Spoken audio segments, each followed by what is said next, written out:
I'm Richard Clarke. Ramana Maharshi's teachings are deep and profound. Listen each day to deepen your practice. I'm reviewing and commenting on the book Talks with Sri Ramana Maharshi. Today is from Talk 499. Questioner: is a jnani capable or likely to commit sins? Maharshi: an ajnani sees someone as a jnani and identifies him with the body. Because he does not know the self and mistakes his body for the self, he extends the same mistake to the state of a jnani. The jnani is therefore considered to be the physical frame. Again, since the ajnani, though he is not the doer, yet imagines himself to be the doer and considers the action of the body his own, he thinks that the jnani to be similarly active when the body is active. But the jnani himself knows the truth and is not confounded. The state of a jnani cannot be determined by the ajnani, and therefore the question troubles only the ajnani, and never does it arise for the jnani. If he is a doer, he must determine the nature of the actions. The self cannot be the doer. Find out who is the doer, and the self is revealed. In this dialogue, the questioner asks Sri Ramana Maharshi if a jnani, a realized being, is capable of committing sins. Ramana's response highlights the fundamental difference between the way an ordinary person, a jnani, and a jnani perceive themselves and the world around them.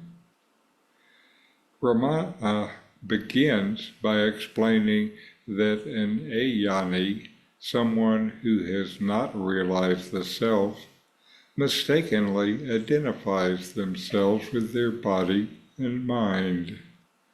This false identification leads them to see others in the same way. When the ajnani looks at a jnani, they assume the jnani is also operating from the body and mind, just like themselves. They cannot grasp that the jnani is established in the true knowledge of the self beyond the body and mind. This limited view makes the ajnani think that the jnani, when acting through the body, is responsible for those actions and could potentially commit sins.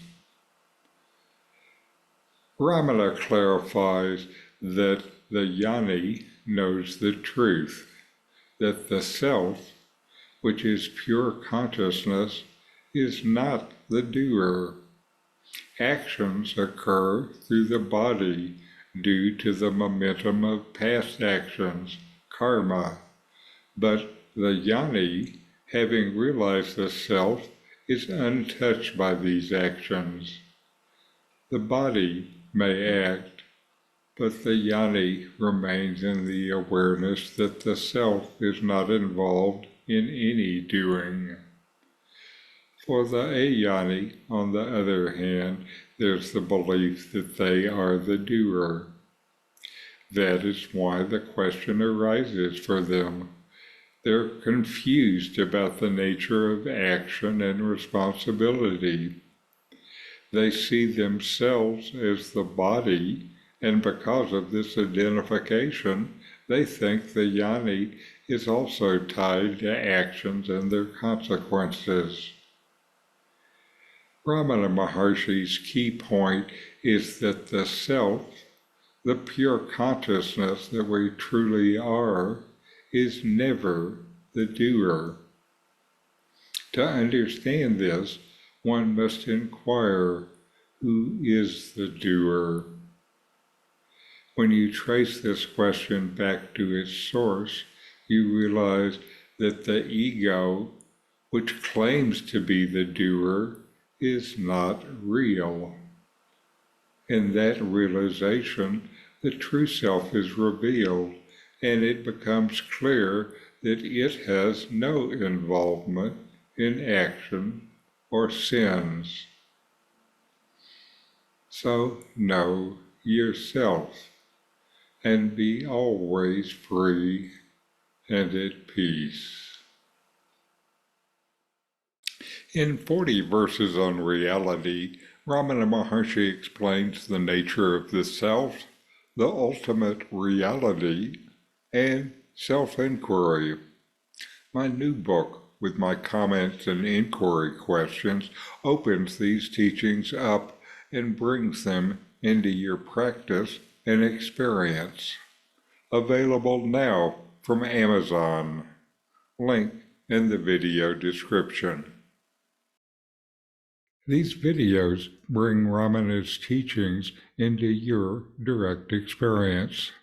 Click subscribe to see more.